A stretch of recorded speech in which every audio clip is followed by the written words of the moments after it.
All right, guys, I'm about to throw a very difficult mask at the Creality K1 3D printer with Hyper Series PLA. We are going to do a TERRIFIER mask. We are going to print it standing up with very little supports and find out how it goes.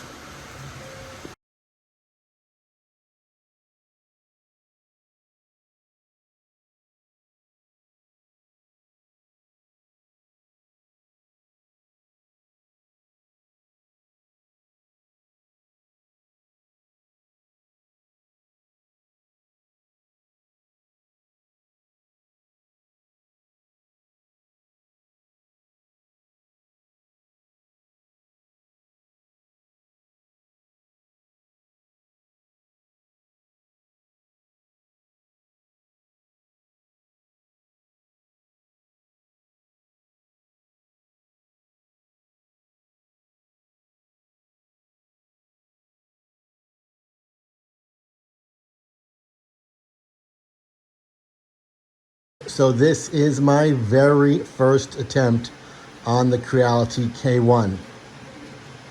This is a TERRIFIER mask with Hyper Series PLA white. I did not go easy on this thing. This is a super complicated model that I threw at it. Again, very first mask ever, very first attempt ever, and holy cow, the K1 absolutely smashed it. The quality is fantastic. It is unbelievably smooth. I can't even see the layer lines. This is a really beautiful print, guys. So yeah, the K1 is for real, my friends.